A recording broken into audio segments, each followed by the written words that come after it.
bouquetin, l'inscription nous dit qu'il aurait été offert par une communauté de marchands. Ça vient probablement de trouvailles archéologiques, et ça devait être placé à l'entrée d'un temple comme une sorte d'offrande.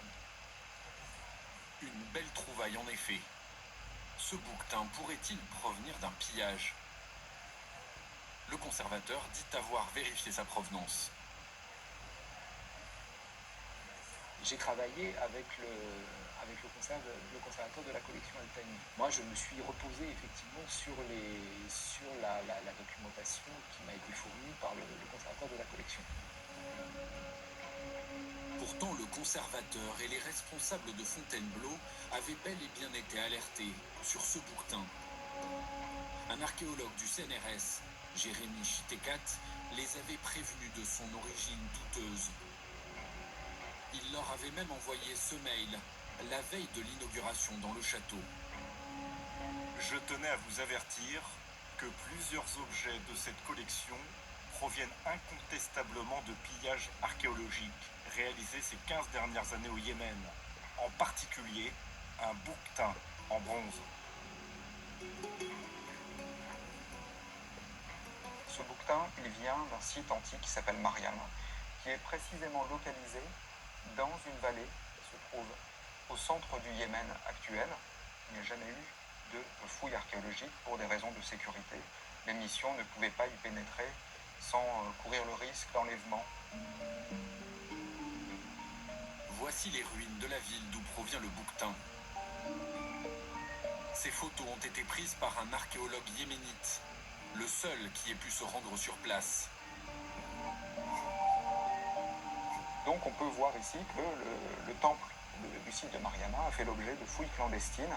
Alors il est difficile de dater le moment où ces fouilles clandestines ont été réalisées, évidemment. La situation chaotique du Yémen a favorisé l'augmentation de ce pillage. Ce trou, profond d'une dizaine de mètres, a permis aux pilleurs d'accéder au temple dans lequel se trouvait le bouquetin. On aperçoit même encore les seaux qu'ils utilisaient pour déblayer la terre. Malgré les avertissements du chercheur, le château de Fontainebleau l'a quand même exposé. Toujours est-il qu'il en a été informé, en tout cas au cours du déroulé de l'exposition, et qu'à partir de là, en tout cas l'exposition a suivi son cours jusqu'à la clôture. Comme si de rien n'était. Comme si de rien n'était. Les objets continuent à circuler et à être exposés en d'autres places, sans que ça ne gêne personne.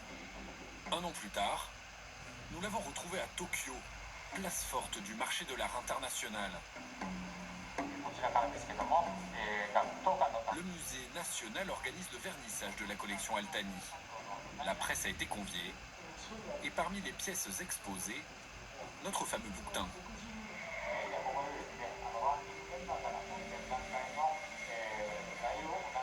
Voici Amin Jaffer, le conservateur de la collection Altani, chargé des acquisitions, toujours accompagné de son responsable des relations publiques.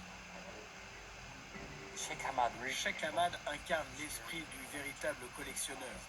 Son Altesse acquiert les objets un peu partout, toujours auprès de vendeurs sérieux, parfois en achetant directement dans des collections privées, souvent dans des ventes aux enchères. Je vous propose de continuer par là. Cette partie de l'exposition parle de la nature et des animaux. Et vous n'avez aucun doute sur l'origine de cet animal? Il ne provient pas d'un site qui a été pillé?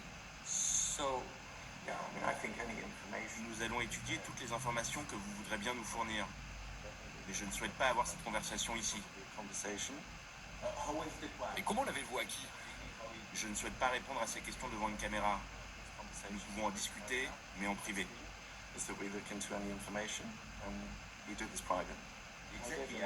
Avez-vous ces informations sur l'origine du bouquetin?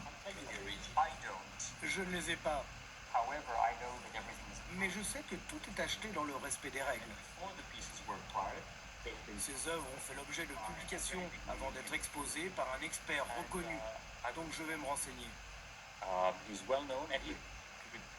Veuillez éteindre votre caméra, s'il vous plaît.